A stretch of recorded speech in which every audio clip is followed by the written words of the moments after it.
For the first 15 years of my life, I was extremely lazy and unmotivated.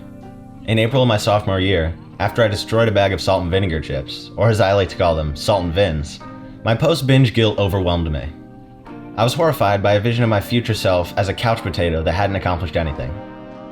I realized that although my bad behaviors weren't currently detrimental to me, they would eventually have catastrophic impacts on my success and happiness. That day, I realized my mission had to become drastically changing my lifestyle to avoid that grim outcome.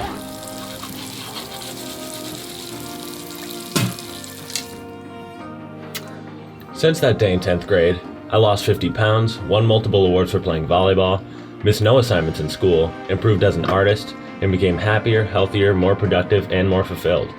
I've learned a lot about how to leverage my brain to effectively change my behavior, and the four most useful tactics I applied were setting goals, building good habits, designing my environment, and doing the work. Everyone has room for improvement, and if you apply any of these four tactics, you'll be off to a great start in personal growth. So now that the boring background stuff is out of the way, let's dive deep into these four tactics and how you can apply them.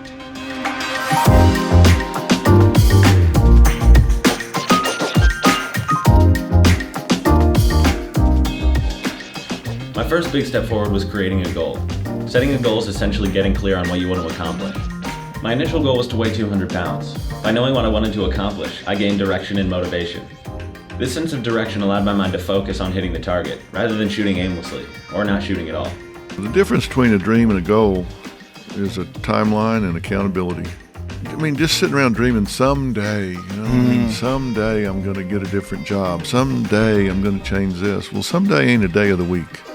Goals also give you motivation by reminding you of your desired accomplishment. Once I set the goal to weigh 200 pounds, it became clear which actions were helping or hurting me. There's things that you know you're supposed to do as a human being. Things that you know are going to improve your life. Do those things. There's things that you know are going to make you a worse person and make your life worse. Don't do those things. When I had the opportunity to eat a vegetable versus eat Doritos, it became obvious which action would help me reach my goal.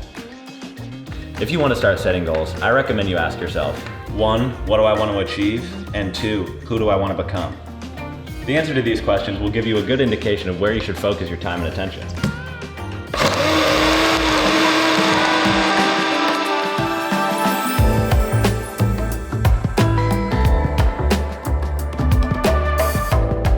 Understanding the importance of habits is the biggest influence on my personal growth. Habits are actions you've repeated so many times they become automatic.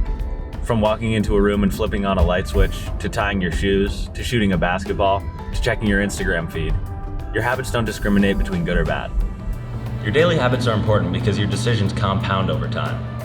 Eating a donut today won't immediately make you overweight, but in a year, that decision will have visible results. Doing a workout today won't immediately change your physique, but in a year, that decision will also have visible results. And so every action that you take is actually a vote for the type of person that you want to become. If you want to become someone new, then you can take a new action and begin to accumulate evidence for that identity, for that belief about yourself. That's best-selling author James Clear. He's an expert on habits and behavior change. Clear says, having a goal is the easy part. Who wouldn't want to write a best-selling book, or lose weight, or earn more money? The real challenge is not determining if you want the result, but if you're willing to accept the sacrifices required to achieve your goal. Once you know what you want to accomplish, you need to decide how you will achieve that outcome. Your outcomes in life are often a lagging measure of your habits. Like a lot of the time people talk about, I want to have more money, or I want to lose weight, or I want some kind of result. But the truth is, your bank account is a lagging measure of your financial habits. Your weight is a lagging measure of your eating habits. Your knowledge is a lagging measure of your learning and reading habits. And so it's actually, we think the thing that needs to change is the bank account or the test score or the number on the scale. But actually the thing that needs to change are the habits that precede those outcomes. So how do you change the habits that precede your outcomes? I recommend you look at your desired goal and work backwards. For me, I wanted to weigh 200 pounds. Breaking that down, I split that into my exercise and eating habits. I chose to do 30 minutes of cardio every day, eliminate junk food, track my caloric intake, drink only water, and find healthier alternatives. And don't think I'm some superhero. I built up to that system of habits over time. Habit change is not an immediate evolution. It's about incremental progress and small wins. If you want to leverage your daily habits to work for you, I recommend you write down your desired goal, then brainstorm some daily decisions and habits you can perform to help you reach that goal. For example, if you want more free time, getting up earlier, reducing your screen time, and having a schedule will free up some time each day. If you want to have more mental clarity, meditating and journaling will help quiet your unnecessary thoughts and emotions. It also helps to write when and where you're going to complete a habit. For example, I will meditate for 1 minute after I brush my teeth.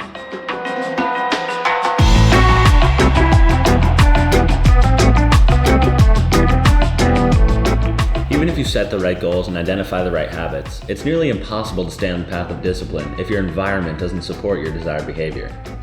Whether or not you achieve your goals in the long term has a lot to do with what types of influences surround you in the short term. It's very hard to stick to positive habits in a negative environment. You want to design your environment to make your good habits easy and your bad habits difficult. A few ways I've applied environment design are: I organize my room to reduce distractions and promote work. I charge my phone outside my room to avoid late night scrolling. I filled a candy dispenser with almonds so the closest snack to my room was a healthy one. On school nights, I lay out my clothes and backpack the night before to reduce stress in the morning. And I put a flosser next to my toothbrush so when I see it every morning, I remember to floss. The idea is to make the default decision the desired one, as humans will generally gravitate towards the decision that's the easiest.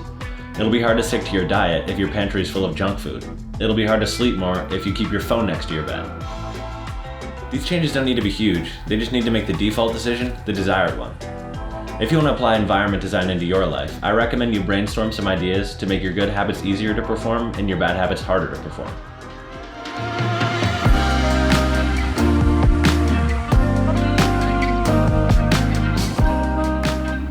Setting goals, identifying good habits, and designing a useful environment are all great tactics to put you on the path toward behavior change. But they're all missing one key component. That is actually doing the work and making progress. This concept is called action versus motion. Motion is the act of planning, strategizing, and learning. Those are all good things, but they don't produce a result. Action, on the other hand, is the type of behavior that will deliver an outcome. If you outline 20 ideas for an article, that's motion. If you actually write an article, that's action. If you go to the gym and ask about personal trainers, that's motion. If you actually complete a workout, that's action. Motion makes you feel like you're getting things done, but you're really just preparing to get something done. When preparation becomes a form of procrastination, you need to change something. Over the last 2 years, I've had my fair share of both motion and action. To combat excessive motion, I use a task management app called Things to schedule my tasks and make sure I stay productive. I also use a habit tracking app called Streaks to track my daily habits. Note that these systems don't need to be digital. A pen and paper used well can do the exact same thing. But what these systems incentivize is getting things done and making real progress. Once you start making real steps towards implementing a new behavior, that's when real identity change occurs.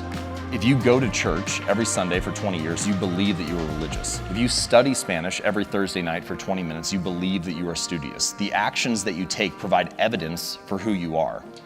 If you want to start doing the work and making progress, I recommend you use a to-do list and track your habits. For a to-do list, make a list every day of the tasks you want to complete, then start working to check each one off.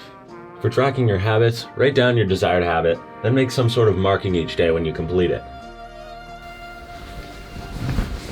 Each step in behavior change is equally important and dependent on its predecessor.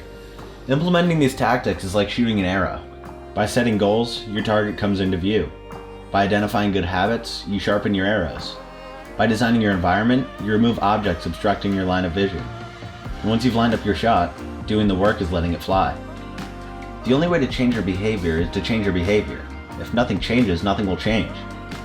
Behavior change is not an immediate evolution. It's a daily grind, a daily battle to maintain the discipline. And you need to show up every day and execute. Because no matter how big or small your goal is, practice dictates progress. You shouldn't fear discomfort, you should seek it.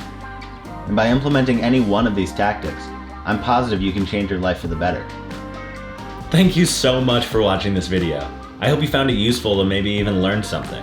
I hope it inspired you to take a look at your current goals and habits. If you're planning to start your own journey into self-improvement, I'd love to hear about it. Please contact me on Instagram @Garrett J. Myers and subscribe to this channel. Thanks again.